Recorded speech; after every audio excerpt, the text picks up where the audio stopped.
Jeratan syubhat dan syahwat.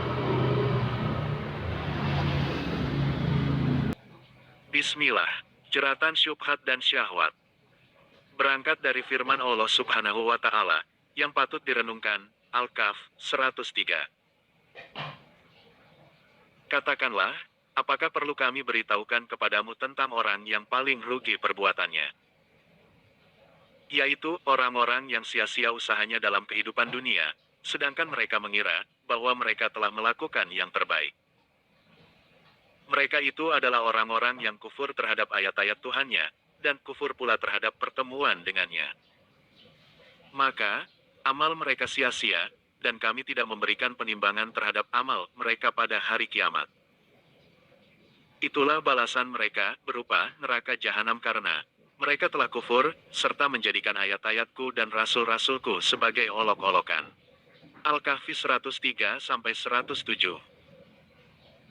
Membebaskan diri dari ketertipuan, atau jeratan kepalsuan, tentunya dimulai dari memahami hakikat kebenaran, dan membebaskan alam pikiran dari beragam kepalsuan yang telah mencekoki otak dan hati. Nabi Shallallahu Alaihi Wasallam menjalankan dakwah ilallah selama lebih kurang 13 tahun di Makkah. Ketika itu, Ka'bah diliputi dengan sejumlah berhala, dari yang kecil hingga yang besar, jumlahnya tak kurang dari 360 berhala.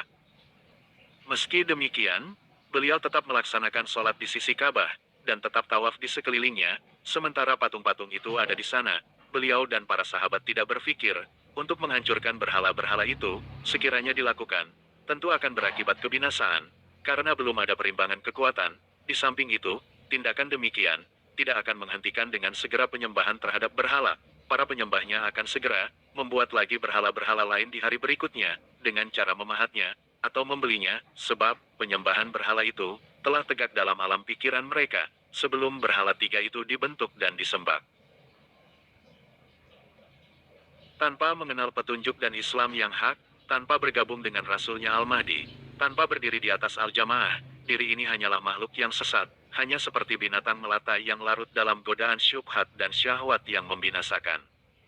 Allah Subhanahu wa Ta'ala berfirman, Al-Furqan 43. Tidakkah engkau perhatikan orang-orang yang jadikan hawa nafsunya sebagai sembahan?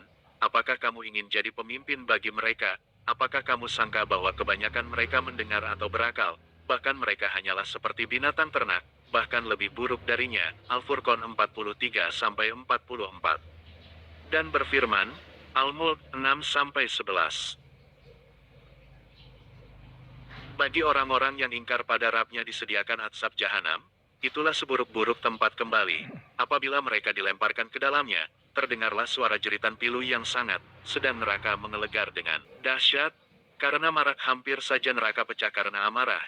Tiap kali dilemparkan ke dalamnya sekumpulan dari mereka, bertanyalah penjaganya, apakah belum pernah datang pada kalian seorang yang memperingatkan? Dijawab, benar, telah datang kepada kami ketika di dunia seorang pemberi peringatan. Namun kami mendustakannya, sambil berkata, Allah tidak menurunkan sesuatu pun. Kamu hanyalah seorang yang berada dalam kesesatan yang besar. Mereka berkata, andai kami ketika di dunia termasuk orang yang mendengar, dan termasuk orang yang berakal, niscaya kami tidak jadi penghuni neraka syair. Mereka pun mengakui dosa-dosanya. Maka alangkah celaka para penghuni neraka syair itu. Al-Mulk 6-11.